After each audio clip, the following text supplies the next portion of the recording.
Hello and welcome again to this session about defining moments. And I'm going to be talking about investing and why it is so important. And I'll give you, as usual, as promised, a story from me to you so that I can prove that I've also been doing some of the things that I say you should do. I'd like to talk about how early I started to think about investing.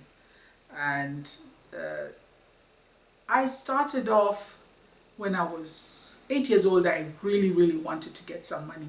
Of course, we played a lot of money games, um, but we're talking about real money this time.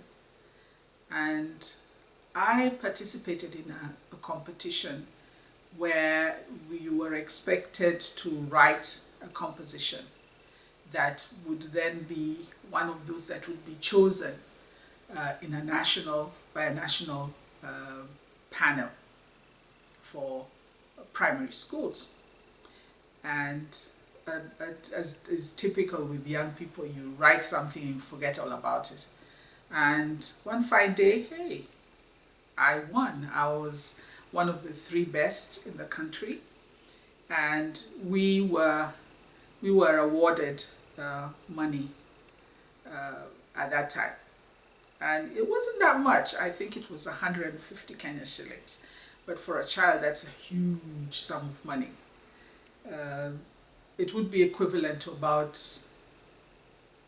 2,000 Kenya shillings in this day and age, in terms of what you're able to get. And the one thing I wanted to do was, I didn't want to spend. I wanted to be able to say, I have money somewhere. So we opened an account. My mother took me to the post office, and we opened an account with the post office. I was so pleased when I got my passbook. I still remember it was something like 42-something-8. And I'd memorize it, and I'd think about it, and I'd lie with the card, in the bed. Eventually it was taken away from me and kept. I was so happy about that, and I thought, maybe this is going to be the beginning of great things for me. Unfortunately, one fine day, my mother needed some money, and she told me, okay, now, since you have some money there, why don't you just lend me a little bit of it? And I was happy to do that. Unfortunately, she never paid me back. Never be a parent like that. No. I was so disappointed and heartbroken, because not only did she not pay me back, she didn't see why she needed to pay me back either. It took days before she realized that, honestly, she needed to be fairer. But she still didn't pay me back. She apologized, but she still didn't pay me back. So anyway, the account stayed with me for years. I started to put in a little bit of money and take out a little bit, so I learned how to save. But earning money and opening an account from your own earnings is something that is really special, and it's something that I would encourage every young person to do. It really does give you a boost, and it got me thinking about money and how valuable it can be, and how your savings can be made to work for you. And I learned a lot of lessons since then. I learned that keeping your money in a bank account has no value.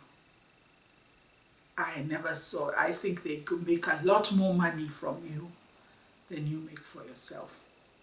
And one of the things I said to myself is, I have to join organizations or groups of people who are interested in making that money work for you. And here we're talking about chamas, for those who know, um, groups that lend each other money, and you take it and you bring it back. I'm talking about merry-go-rounds, which are very, very popular, especially in the third world, and especially with women, where you are a group and each month everybody puts their money down, and you don't necessarily use a bank. And the money goes to a specific person, and that person will then pay back the next month. It is somebody else, and we ensure that you actually use the money wisely. And this kind of activity has really helped women build their families and also improve their lives. I went on to, as a result of using support of that nature, I actually eventually got to do a lot of things in my home. While I was in high school, completing high school, I had played a number of tournaments and raised some money, and the money that would come as prize money would go into my little account. And eventually, I actually bought property.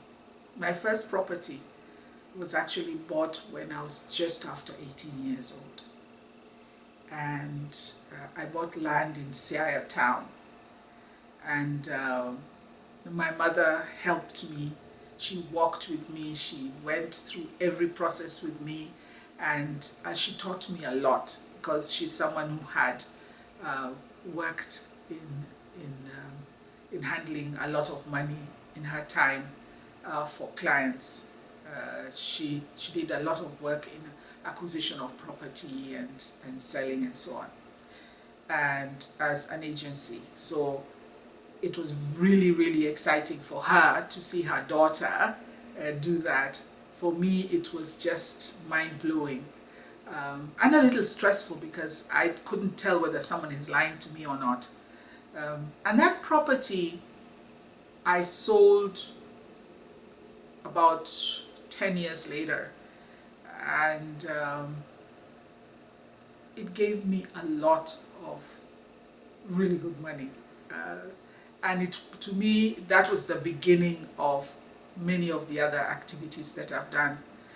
And it all comes from little things. Every little thing that you do, put some of it somewhere. If you can save even 10% of that and invest it in something and continue to keep doing that, you'll be amazed how much you can acquire in a short time. And if you can invest it, and we're not saying spend it on watching a movie, those are things that you do, go dancing, be at the club. Those are things that you do where you're spending money and it never comes back. We're talking about money that you put aside and it gets to be utilized.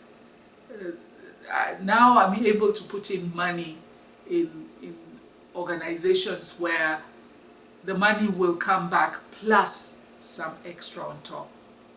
I'm keeping this simple. Why? Because I'm actually lending my money. It doesn't have to be much.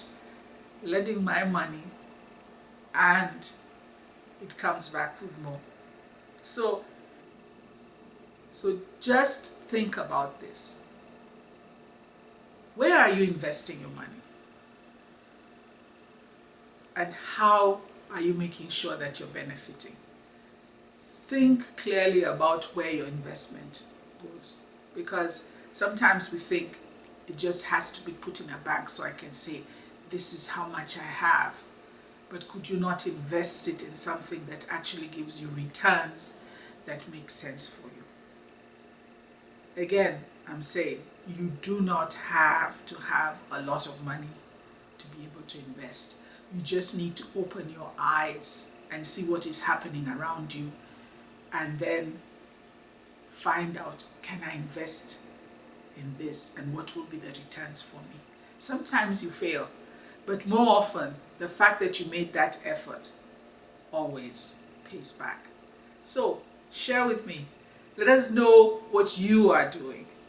And for sure, if you are doing a good job at it, you are benefiting. And if you're not, just keep trying. Because sometimes it takes constant hard work to begin. And then you begin to reap the benefits later. Thank you so much for listening, and take care. Bye-bye.